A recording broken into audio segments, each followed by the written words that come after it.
ஆந்திர பிரதேச முதல்வர் சந்திரபாபு நாயுடு கர்னூல் மாவட்டத்தில் இந்தியாவின் முதல் மற்றும் மிகப்பெரிய தனியார் துறை தங்கச் சுரங்க திட்டத்தை அதிகாரப்பூர்வமாக தொடங்கி வைத்தார்.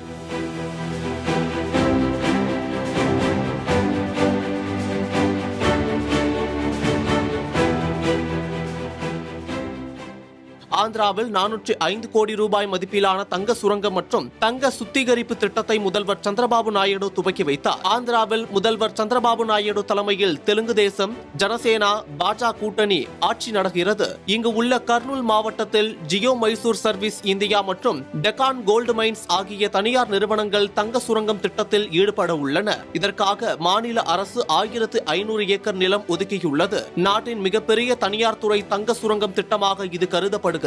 அதில் முதல் கட்டமாக 600 ஏக்கரில் சுரங்க பணிகளை முதல்வர் சந்திரபாபு நாயுடு துவக்கி வைத்தார். மேலும் இரண்டாம் கட்ட திட்ட பணிகளுக்கான அடிக்கல்லையும் நாட்டினார். இது குறித்து ஆந்திர அரசு வெளியிட்ட செய்திக்குறிப்பில் தங்க சுரங்கத்தில் இருந்து முதல் ஆண்டில் 400 கிலோ தங்கம் உற்பத்தி செய்ய இலக்கு நிர்ணயிக்கப்பட்டுள்ளது. இரண்டாம் ஆண்டு முதல் ஆண்டுக்கு 900 கிலோ தங்கம் உற்பத்தி செய்ய திட்டமிடப்பட்டுள்ளது. பின் ஆண்டுக்கு 2000 கிலோ தங்கம் உற்பத்தி செய்யும் அளவுக்கு திட்டத்தை விரிவுபடுத்தவும் நடவடிக்கை எடுக்கப்பட்டுள்ளது. இந்த திட்டம் வாயிலாக 700 பேருக்கு வேலை வாய்ப்பு கிடைக்கும். சுரங்கத்தில் உற்பத்தியாகும் தங்கத்தின் மதிப்பில் 4% உரிமை தொகையாக மாநில அரசுக்கு கிடைக்கும் என்று அதில் கூறப்பட்டுள்ளது. மேலும் முதல் ஆண்டில் ரூபாய் 57 கோடியும் உற்பத்தி 900 கிலோவாக உயரும் போது ஆண்டுக்கு ரூபாய் 144 கோடியும் அரசுக்கு வருவாய் கிடைக்கும் என மதிப்பிடப்பட்டுள்ளது.